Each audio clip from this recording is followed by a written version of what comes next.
In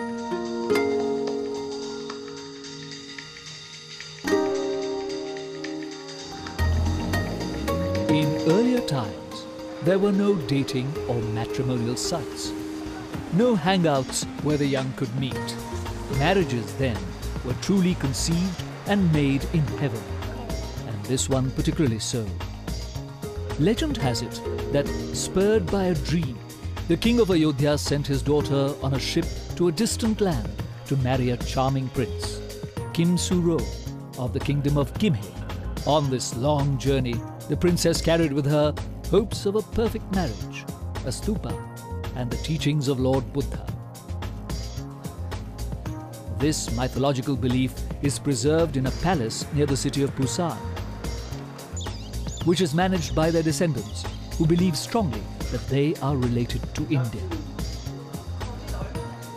The Koreans have recently built a monument in Ayodhya in memory of the princess and her adventurous journey.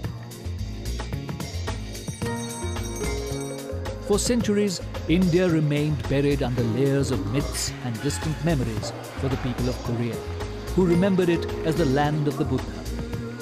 Buddhism still has a large mass of followers in Korea. India and Korea saw no cultural exchange for hundreds of years. India's first active engagement with this East Asian country was during the fiercely fought 1950 Korean War. Its army medical mission earned high praise for providing comfort and care to the injured in an adverse environment. In the last 40 years, India and Korea have experienced a quantum jump in their relationship. One of the defining features of this partnership have been the high-level visits of their leaders. In 2006, the President of India, Dr. APJ Abdul Kalam, visited the Republic of Korea.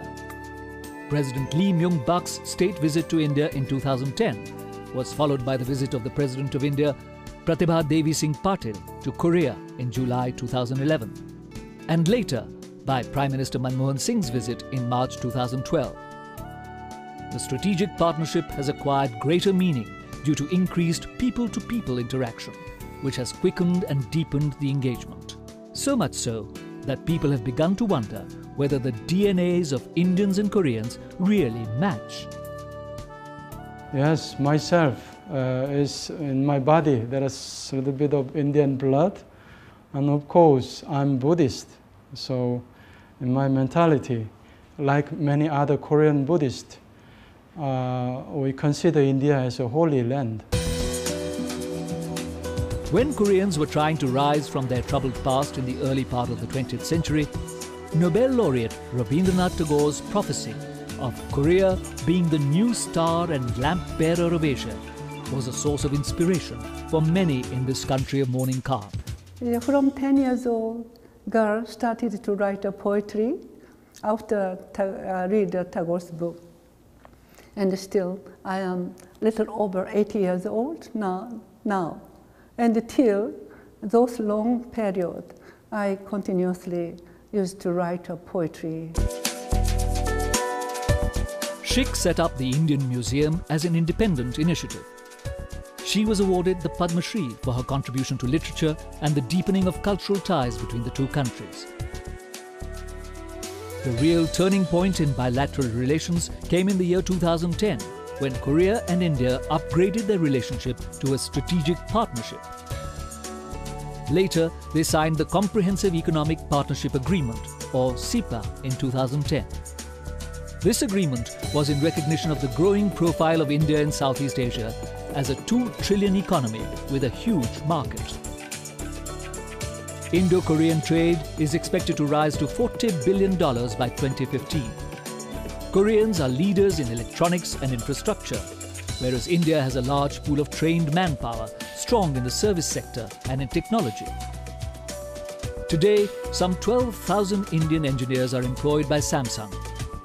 Samsung they has learned a lot of things from India since 1996.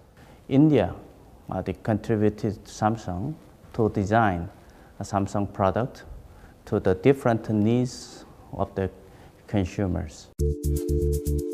Hyundai was the first Korean company to invest in India. They took advantage of the growing passenger market, which is estimated to reach 5 million by 2020. We have already invested $2.1 billion in India and have a production capacity of 7 lakh units. Koreans suffered huge setbacks when two of their market leaders, Daewoo and Sangyong, went bankrupt. As in the past, the general expectation was that they would be bailed out by an American or European company. However, Koreans were in for a surprise. Our employees were worried that who are the owner from the third world coming up. Today, all of the employees have no regrets that Tata Motor has taken over their company. The takeover of Sangyong by India's automobile giant Mahindra & Mahindra brought to the fore the depth and dynamism of Indian industry, which was still not well known to Koreans. The relationship between Sangyong and Mahindra is a symbiotic one and is mutually very beneficial to each other. And they are able to leverage off each other's strengths in a very big way. Committed to the security, stability and prosperity of the Korean peninsula, India has scaled up cooperation in the defense sector, which includes joint military exercises, joint research and development, transfer of technology, and cooperation in defense equipment. India has always supported a denuclearized and unified Korean peninsula and taken a principled stand on the actions of North Korea against its southern neighbor. Both countries are investing in the future of this partnership. The number of young Korean people learning English and Indian languages is steadily increasing. At present, over 2,500 Korean students are studying in India. Hundreds of Indian students are taking advantage of the research facilities and scholarships offered by the government of Korea. The Indian Cultural Centre, set up by the Indian Embassy in Seoul in 2011, has become a nodal point for the youth to engage with India. The centre provides Hindi learning classes to those who are preparing to visit the country. Koreans are deeply interested in Bollywood. Fan clubs have come up in Korea where Indian films are screened. Not long ago, the Indian Embassy hosted an Indian film festival in the vibrant city of Busan. This was a huge success. The film 3 Idiots has been a rage.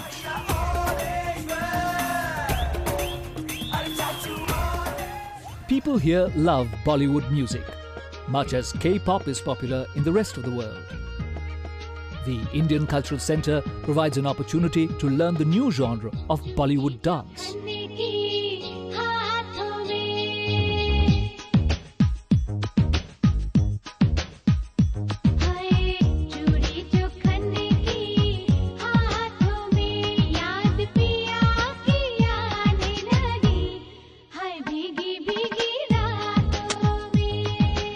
Interestingly, Bollywood is drawing inspiration from popular Korean numbers like Psy's Gangnam Style and Does It Rock.